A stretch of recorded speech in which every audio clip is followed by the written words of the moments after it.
This program is provided by Universal Genesis. Welcome to the Deep Dive. Today, our mission is to explore this really fascinating stack of notes, breaking down Richard Strauss's 1896 musical masterpiece, also Sprite Zarathustra. Yeah, it's an incredible piece of music. And the Nights really get into how Strauss took Friedrich Nietzsche's, his dense, incredibly fragmented philosophy and just translated it into pure psychological sound. Right. But before we get into all the heavy philosophical lifting, I want to ask you about a feeling. You know that feeling when you hear a piece of music and instantly, without even thinking about it, you picture the exact same image as millions of other people? Oh, totally. Like a shared cultural hallucination. Exactly. Imagine a perfectly black screen and then a blinding sun slowly peeking over the edge of a planet. Right, yeah. It is a very specific, very iconic 1968 sci-fi movie image. You're talking about 2001, A Space Odyssey. I am. Those three slow ascending trumpet notes, dun, dun, D-U-N. And then, those massive booming timpani drums right after. Oh, yeah. It's the ultimate universal sound of an epic discovery. Right. It's literally the sound of the universe cracking open. It really is. I mean, it's completely ingrained in our cultural DNA at this point. Yeah. But the profound irony here, and what these sources highlight so brilliantly, is that while almost everyone knows that glorious 30-second opening, virtually no one knows what actually happens in the remaining 30 minutes of the piece. Oh, right. We all just assume the whole thing is one big victorious space march. Exactly, and it's definitely not. No, it's not. And before we go further, these notes keep using the term tone poem to describe the music. Right, that's an important distinction. Yeah, just to ground this for you listening, a tone poem is basically a single, continuous piece of orchestral music. And it's designed to illustrate a specific poem, text, or story, rather than just being, abstract music like a standard symphony. Yeah, Strauss was using the orchestra to paint a narrative. Exactly. And narrative is a tricky word here because Strauss wasn't trying to tell a literal linear story. Right, there are no characters walking around. No, exactly. He was taking Nietzsche's core philosophical ideas, so concepts about human evolution, the death of old values, the limits of reason, and mapping them directly onto the human mind. Wow. Yeah, he essentially created a psychological process out of pure sound. Okay, let's unpack this, because Strauss grounds this entire psychological journey in that famous opening fanfare, the Einleitung, or the sunrise. Right, the space music. Exactly. And the notes tell us that this represents Zarathustra himself as the sun descending from the mountain to the human world. And his message is, I teach you the Übermensch, or, the Superman. Yeah, that explosive fanfare isn't just about a literal sunrise over a mountain. It is the ultimate declaration of a completely new value system. It really feels like that when you listen to it. It does. It's the dawn of a new way of human thinking. The old world is gone, and this booming, radiant C major chord is Zarathustra basically saying, wake up, humanity has to evolve. But wait, if we just woke up with this grand, earth-shattering purpose, why does the music suddenly get so heavy and murky right after? That's a great question. Because the very next part of the music is based on a concept called of the backworldsman. And Nietzsche writes here, once Zarathustra too was a backworldsman. Yeah. I mean, if I woke up at 5 a.m. with the sun shining, thinking today is the day I completely change my life and conquer the world, I wouldn't immediately sink into a swamp. Right. Well, what's fascinating here is that this shift actually represents a psychological retreat. A retreat? Yeah. Think about what absolute freedom actually feels like. A completely new value system where you are solely responsible for your own meaning is terrifying. Oh, I see. Right. So the backworldsmen in Nietzsche's philosophy are the people who escape into religion or the afterlife or just abstract ideals. They need a safety net.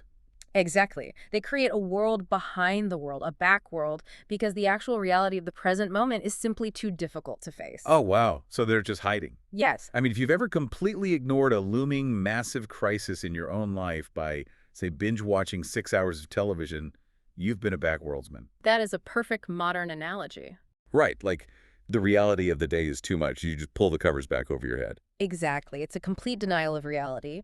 And Strauss illustrates this brilliantly in the orchestration. How so? Well, he doesn't just lower the volume, he fundamentally changes the texture of the sound. He takes away all those bright, shiny brass instruments. Right, the trumpets are gone. Yeah. And suddenly the strings are sliding through these weird, highly chromatic half steps that don't belong to any clear, stable key. Wow. It physically sounds like walking through thick mud. It really does. It's the sound of the human spirit retreating into the comfort of old dogmas and illusions, basically running away from the stark, blinding reality of that initial sunrise. But pure escapism doesn't actually solve anything, right? You can't just hide in the back world forever. No, you can't. If you stay under the covers, you just stagnate. And that physical tension pushes the listener right into the messy middle of the piece, the sections Nietzsche called of the great yearning and of joys and passions. Yeah, and the imagery the sources pull out here is just incredible. Nietzsche says, man is a rope. Rope. Yeah, a rope tied between beast and Übermensch, a rope over an abyss. It's arguably his most famous metaphor. Oh, I love that. So humanity isn't a finished product at all. We are an incomplete transitional species. Exactly. We're just the bridge to something greater. And Strauss scores this with music that is constantly ascending but highly unstable. It's yearning to go up, but it just can't find its footing. Right. It genuinely sounds like wobbling on a tightrope over a massive drop. Because the transition is inherently dangerous. You've left the comfort of the back world, but you haven't actually reached your destination. You're just stuck in the middle. Yeah. And when you were out there on that rope, dangling in the wind, what happens? I don't know, you panic. Well, yes, but you also start to feel again. Which brings us to of joys and passions. Nietzsche's advice here is to reclaim the innocence of the senses. Wait, I struggle with that a bit. Doesn't reclaiming the innocence of the senses just mean reverting to a toddler? How do you mean? Like, just pure id, doing whatever you want with no consequences. Ah, I see. No, not quite. It's not about being infantile. It's about life affirmation before the concepts of good and evil even exist to poison the well. Oh, okay. Because for so long, the backworld's men suppress their natural human instincts, their passions, their desires, all in the name of piety or the promise of future salvation. Right. So Nietzsche is arguing that you have to strip away that learned guilt. You have to experience raw, unadulterated passion without the heavy baggage of societal shame. Oh, wow. And Strauss definitely doesn't hold back here. The notes describe this section as a violent, energetic explosion of emotion. It really is. The music just erupts. It's huge, sweeping, almost overwhelming. It's like the mind finally letting go of all that muddy repression and just feeling everything at maximum volume. It is. But pure, unrestrained passion is dangerous. Yeah, I imagine it would be. Right. If you burn down your entire moral framework just to feel alive, you're eventually left standing in the ashes. You can't sustain that level of explosion without a collapse. Oh, that makes sense. And that's exactly the spiritual hangover Strauss scores next in the Grave Song. The Grave Song. The quote for this section is stark. It says, "Dead are all gods." Yeah. But to be clear, reading through these sources, this funereal music Strauss writes here isn't about literal death, is it? No, no. It is the death of your old value systems. Uh-huh. When you fully embrace the innocence of the senses and you realize that the backworlds were an illusion, the gods of your past die. Your previous identity dies. Wow, that's heavy. Think about how agonizing it is when someone loses a deeply held faith or realizes a core belief they held for decades was a lie. It is a profound mourning process. Yeah. It is a point of total spiritual rupture. So what does this all mean for the listener? I mean, if the old rules are dead and raw passion just blew up our foundation, where does the human mind look for stability? We need something to hold on to. Well, historically, when we lose our faith in dogma and we realize our passions are just chaotic and destructive, we turn to the one thing we think we can completely trust, our intellect. We try to use pure, unfeeling reason to categorize the world. Oh, interesting. And that is exactly where Strauss takes us next, in the musical section called Of Science or Of Learning. Nietzsche describes this as observing the scholars sitting around. And this makes so much sense to me. Yeah. It's like you're going through a massive existential crisis. Your life is an absolute mess. So what do?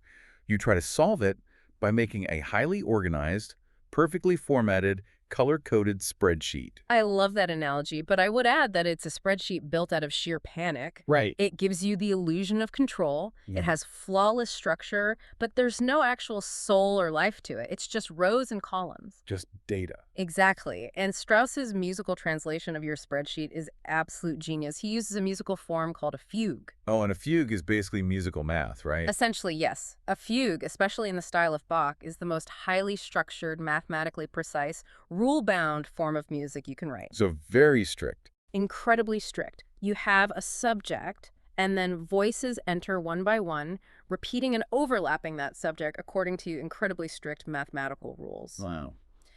So Strauss writes this dark, brooding, hyper-complex fugue, and he builds it using the exact same notes from the opening sunrise theme. Wait, really? But it doesn't sound like the sunrise anymore. It sounds so cold. Because it's perfectly ordered, but it lacks true vitality. It represents organized information rather than ultimate truth. Right. It's the scholars categorizing the world, analyzing the world, but completely forgetting how to actually live in the world. Reason alone, without passion or spirit, is a dead end. So the spreadsheet doesn't actually fix the existential crisis. It never does. And the rigidity of that intellectual order eventually collapses under its own weight, which plunges the listener into the absolute climax of the entire piece, the convalescent. Convalescent, meaning someone recovering from a severe illness. Yes. Zarathustra physically collapses under the weight of his own profound realization. This is where we encounter the absolute core of Nietzsche's thought, the concept of the eternal return. The sources highlight the quote, "Everything goes, everything comes back." Yeah, if we connect this to the bigger picture, the eternal return is basically a thought experiment designed to test your ultimate endurance. Okay. Imagine a demon creeps into your loneliest loneliness and whispers to you that you will have to live your exact life over and over again for eternity with nothing changed. Oh my God, that sounds absolutely horrifying. Like every embarrassing moment, every heartbreak, every time you felt deep physical pain, you have to do it again. Over and over, like an hourglass turned upside down infinitely. Wow. That thought is the illness Zarathustra is suffering from. The weight of that concept is crushing. I can imagine. And Strauss scores this with music that is chaotic, terrifying, just full of massive orchestral shrieks and deep, violent It rumblings. sounds like a nightmare. It is the sound of the human mind breaking down as it faces the infinite cyclical nature of time. There is no heaven waiting at the end to make the suffering worth it. There's only this life forever. It's pure despair. Mm. But then the convalescence happens, the recovery. The music actually moves from this total terrifying confusion into a sense of reintegration. How do you recover from that? Well, because to the Übermensch, the eternal return isn't a curse. It's the ultimate test of life affirmation. Really? Yeah. If you can look at your life with all its deep suffering and chaos and say, yes, I would gladly do this all again exactly as it is, then you have truly conquered yourself. You have recovered. Oh, wow. This breakdown and reacceptance of reality is the pivotal turning point in Strauss's psychological process. And the resulting breakthrough from that recovery is amazing. It leads us straight into the dance song. And the quote here might be my favorite from the whole text. "I would only believe in a God who understood how to dance." It's such a beautiful, vivid image. After the heavy dogma of the backworldsman, after the unstable tightrope, after the cold spreadsheet of science, and the terrifying breakdown of the eternal return, the response isn't a prayer. Right. It's a dance. And Strauss literally writes a waltz. The music turns into this sweeping, light Viennese waltz. It's such a wild pivot from the heavy philosophical doom we were just in. It really is a shock to the system. But it makes perfect sense based on the notes. It represents a release from all that heaviness. Yeah. It's the first real hint of the Übermensch. Yeah. It's the lightness of a mind that has finally accepted reality and chosen to just dance with it. It's a joyful physical affirmation of life. The waltz is fluid, it's embodied, it's alive. It's the exact opposite of that rigid, lifeless fugue we heard earlier. Oh, absolutely. It's humanity finally moving in harmony with the chaos instead of trying to control it. But there's a twist. Just when it seems like we have this triumphant, happy ending, like we're waltzing beautifully into eternity, we hit the final section, the night song. Nietzsche writes, "It is night. Now all leaving fountains speak louder. The party ends. The waltz just fades." And this is the critical insight we get from the source analysis. Strauss doesn't give us a perfect Hollywood resolution. In fact, he gives us one of the most notoriously strange and unsettling endings in all of classical music. Here's where it gets really interesting, Mm-hmm. because you would expect a piece that starts with that massive, unified, triumphant C major chord to end the exact same way. Mhm. You expect a neat little bow, Of course you do. but it doesn't do that at all. It does not. The music ends with a deep, fundamental tonal conflict. The conflict. Yeah. High up in the orchestra and the woodwinds and violins, you hear chords glowing in B major. But down in the very lowest depths of the orchestra, the cellos and basses are plucking the note C, Okay. B and C, over and over, slowly fading into the silence. And for anyone who isn't a musician, B and C are a half step apart on a piano. They're literally right next to each other. If you play them at the same time, they vibrate against each other. It creates a physical discomfort in your ear. They don't blend, they clash. They exist in two completely different harmonic universes. The ear desperately wants them to resolve, to pick a side, but they never do. The world remains ununified. The sources make a massive point of this. Strauss reconstructed Nietzsche's fragmented thoughts into this incredible psychological journey. You know, the collapse of order, the explosion of desire, the limits of reason, the eternal return, and that light affirmation of the dance. Right. But he specifically designed it to remain completely unresolved. Because life is unresolved. Strauss understood that to solve Nietzsche would be to completely misunderstand him. The fragmentation isn't a mistake in the music, it is the entire point. Right. If Strauss had ended with a big, unified, perfectly resolved chord, he would have just been creating another backworld. He would have been offering the listener a comforting illusion. Oh, that's brilliant. By leaving the C and the B rubbing against each other, drifting off into the dark, he's basically saying the tension is permanent. Precisely. The human mind is always going to be that rope over the abyss. The struggle never ends, the questions never fully get answered, and the universe doesn't neatly resolve itself just because we want it to. It's so powerful when you think about it like that. And bringing this directly back to you, listening to this right now, think about how much of our modern world is overflowing with information. Oh, constantly. We are constantly seeking neat, perfectly packaged answers to our complex problems. We want the fugue of the scholars. We do. We want the color-coded spreadsheet that tells us exactly how to live, what to value, and how to fix our daily anxieties. We deeply crave certainty. We crave certainty. But this music and the profound philosophy behind it is telling us that certainty is a trap. Yeah. The real power, the real evolution of the human mind comes from embracing the waltz.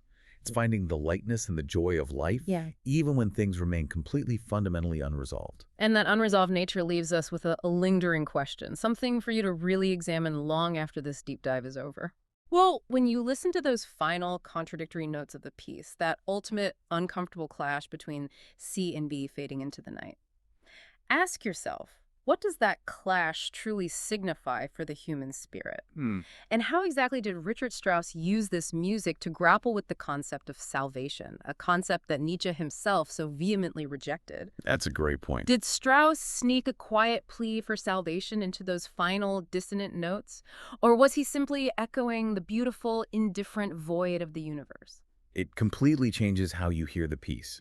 The next time you hear that iconic booming fanfare, that blinding sunrise that we all associate with perfect clarity and epic space discoveries, remember that the dawn isn't the end of the story. Not at all. It's just the messy, complicated, beautiful beginning. Thank you for joining us on this deep dive into the mind of Strauss and Nietzsche. Keep questioning, keep listening, and we'll see you next time. This program is provided by Universal Genesis.